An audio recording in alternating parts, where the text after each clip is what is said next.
Congolaises, Congolais, mes très chers compatriotes, en ce jour solennel du 30 juin, nous célébrons nos 65 ans d'indépendance. 65 ans d'un cheminement audacieux amorcé le 30 juin 1960, lorsque notre peuple, uni par une aspiration irrépressible, a revendiqué son droit inaliénable à la liberté et à l'autodétermination. Cette date n'est pas qu'un jalon historique. Elle est un appel vibrant à honorer la mémoire de nos héros, à raviver notre idéal commun et à réaffirmer notre engagement pour une République forte, unie et prospère.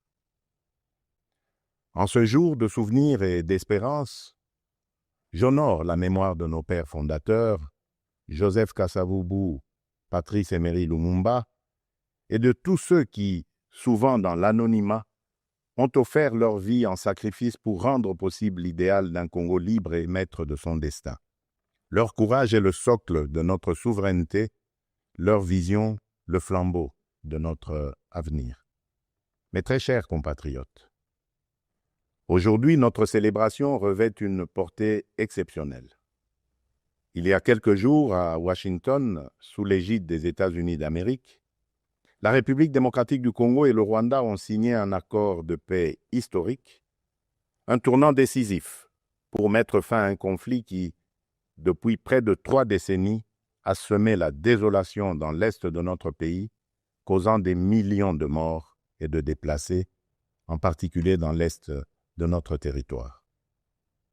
Cet accord, signé par les ministres des Affaires étrangères de nos deux pays lors d'une cérémonie solennelle présidée par le secrétaire d'État américain, M. Marco Rubio, reprend les acquis de la résolution 2773 du Conseil de sécurité des Nations unies et ouvre la voie à une nouvelle ère de stabilité, de coopération et de prospérité pour notre nation, pour la région des Grands Lacs et pour l'Afrique tout entière.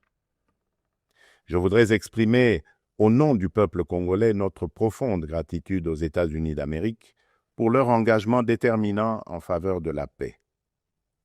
Nos remerciements les plus sincères vont au président Donald Trump pour son implication personnelle dans ce processus de pacification porteur d'espérance. Son leadership a permis de réunir les partis autour d'une vision commune. J'adresse également mes vifs remerciements à l'État du Qatar pour ses bons offices, et particulièrement au Cheikh Tamim Ben Hamad Al Thani, dont la médiation discrète et efficace a contribué à rapprocher les positions et d'ouvrir un dialogue sincère entre notre pays et le Rwanda. Je tiens également à exprimer ma profonde gratitude à 2 dignes fils de l'Afrique, dont l'engagement déterminant a largement contribué à porter la tragédie sécuritaire que traverse la République démocratique du Congo à l'attention de la communauté internationale. Grâce à leur implication active dans le processus de Luanda et de Nairobi, Son Excellence João Manuel Gonçalves Lourenço, président de la République d'Angola, et Son Excellence Uhuru Kenyatta, ancien président de la République du Kenya, ont su mobiliser les consciences et renforcer la visibilité de la cause congolaise sur la scène régionale et internationale. Cet accord n'est pas seulement un document. Il est une promesse de paix pour les populations de Goma, Bukavu, Rutshuru, Masisi, Nyiragongo, Lubero, Ituri et de toutes les localités martyrisées et martyrisées par la guerre. Ce processus diplomatique s'articule également avec les discussions en cours à Doha, au Qatar. Notre ambition reste sans équivoque rétablir pleinement l'autorité de l'État sur l'ensemble du territoire national et œuvrer à l'instauration d'une paix réelle, durable et partagée dans toute la sous-région. Les attentes de nos populations sont immenses, notamment celles de l'Est du pays qui ont trop longtemps souffert. Nous abordons donc cette ultime phase du processus avec détermination, dans le respect de notre souveraineté et des aspirations légitimes de notre peuple.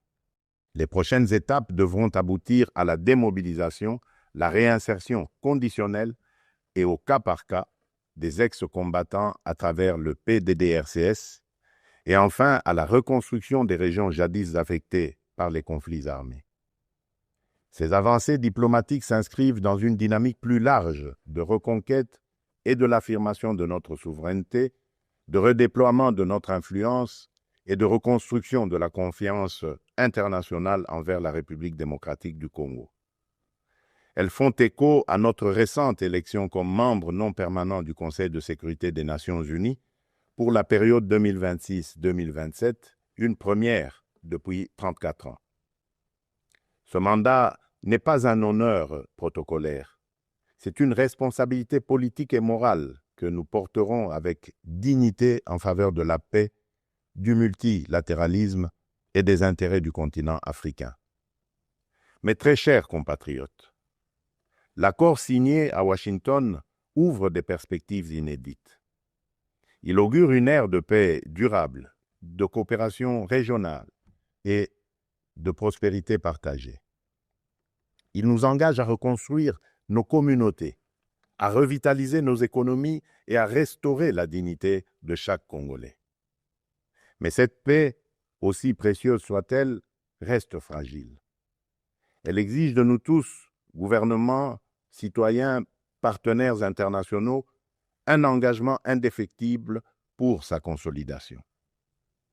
Nous continuerons à exiger que justice soit rendue aux victimes et que les responsables des atrocités répondent de leurs actes. Je salue le courage exemplaire de nos forces armées, des forces de police et de sécurité et de tous les résistants patriotes ouazalendo qui, au péril de leur vie, défendent notre patrie. Leur bravoure est le rempart de notre souveraineté. À vous, mes sœurs et mes frères de l'Est, je veux dire que votre résilience est une source d'inspiration pour la nation entière. Vos souffrances n'ont pas été vaines. Elles ont forgé notre détermination à réfuter toute solution précaire à cette crise et à nous engager à bâtir un avenir meilleur. Mes très chers compatriotes, l'indépendance que nous commémorons aujourd'hui n'est pas seulement une conquête du passé, elle est surtout un cap pour l'avenir. Elle est un projet vivant, un idéal à construire chaque jour. Cet idéal exige de nous que nous surmontions non seulement les menaces armées, mais aussi l'insécurité sociale, l'injustice, le tribalisme et la division. Le peuple congolais aspire à un pays de paix, de justice et de dignité. Un pays où l'on veut et on peut vivre sereinement, travailler avec honneur et offrir à chaque enfant congolais la liberté de rêver grand, sans peur ni entrave.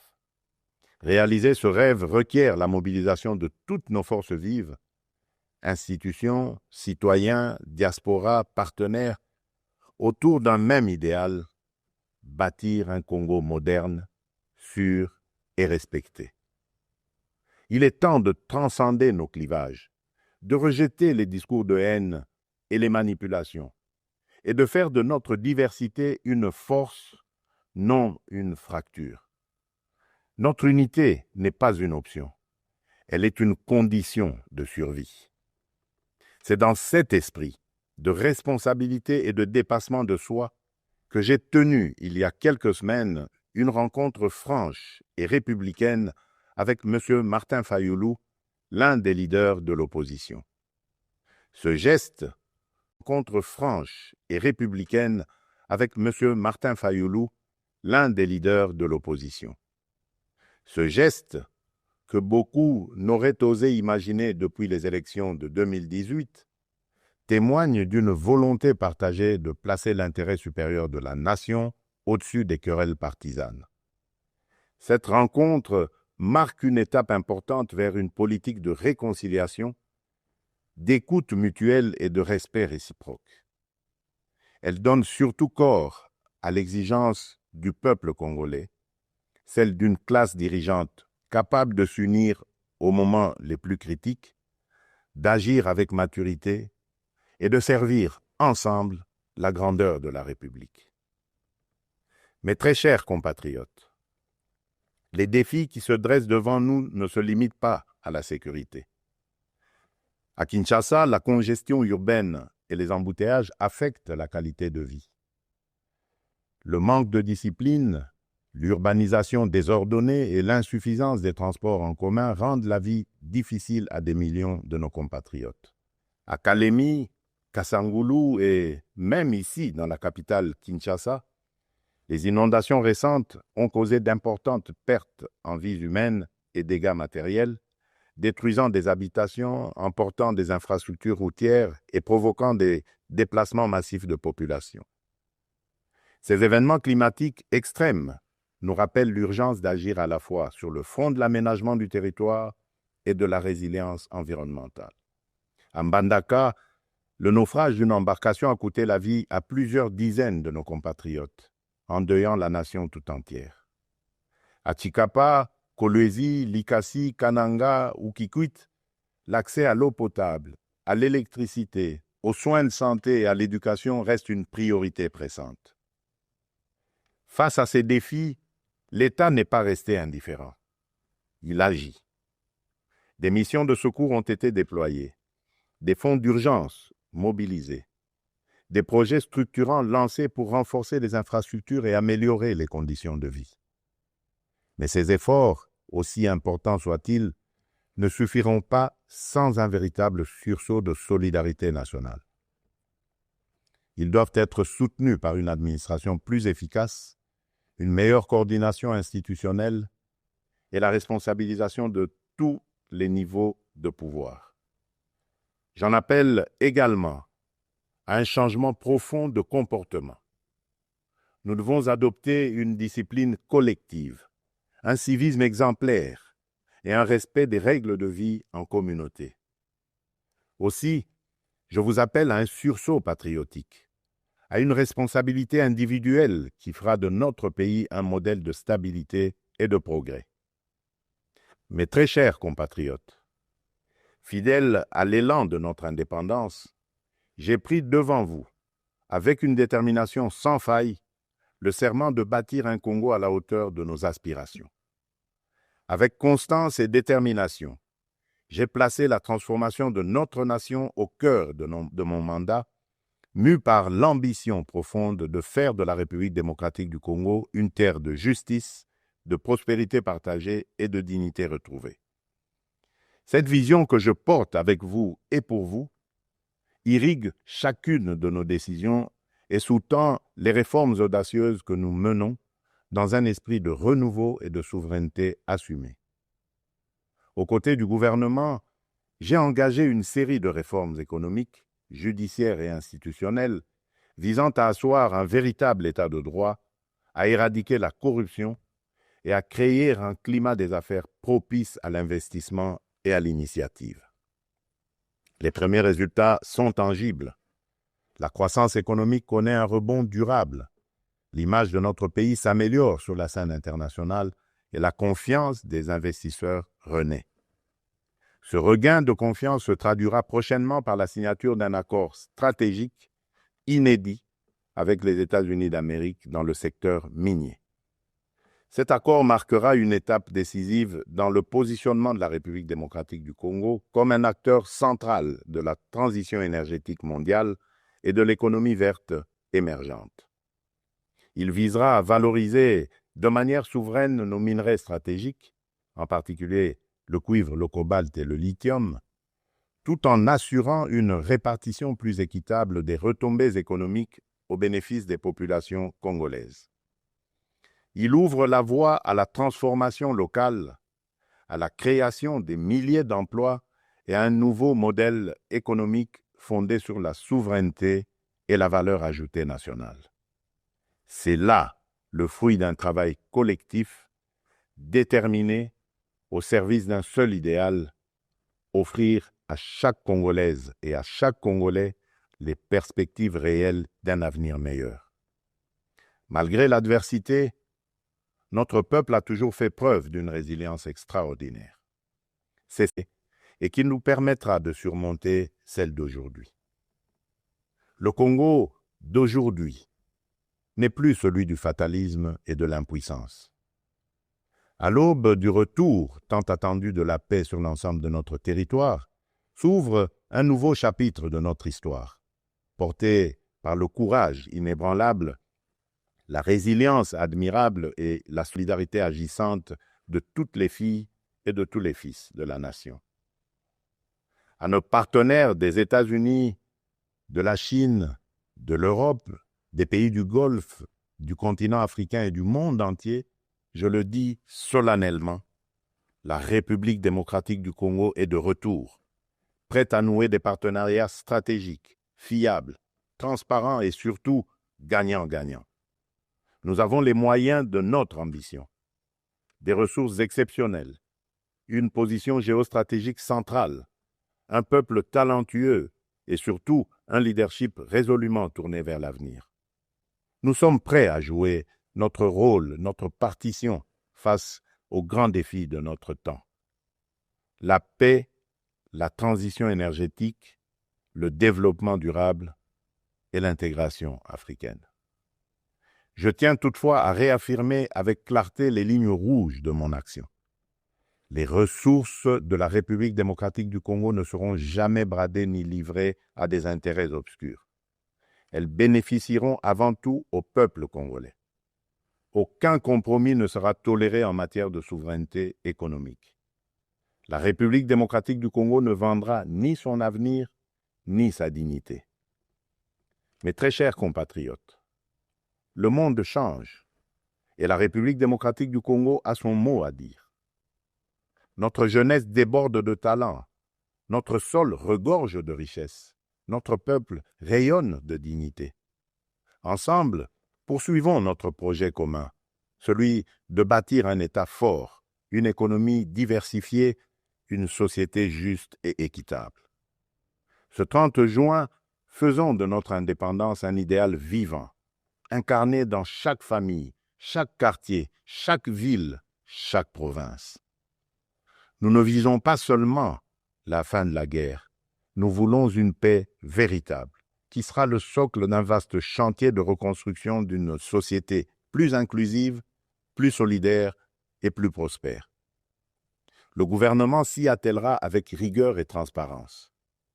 Mais ce chantier ne réussira que si chaque Congolaise et chaque Congolais y prend part. Alors unissons nos cœurs et marchons ensemble, main dans la main, vers un Congo fort, uni et prospère.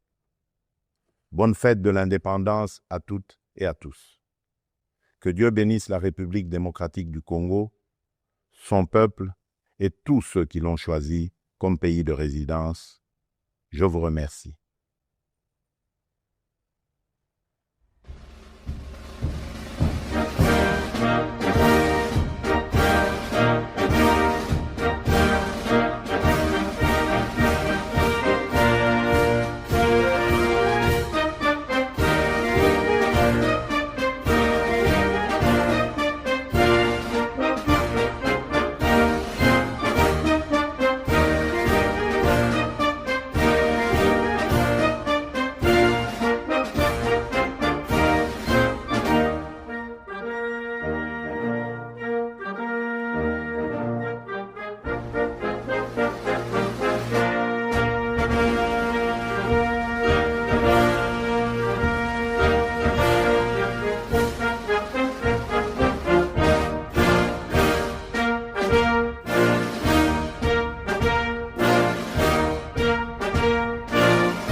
Cette résilience que beaucoup par la guerre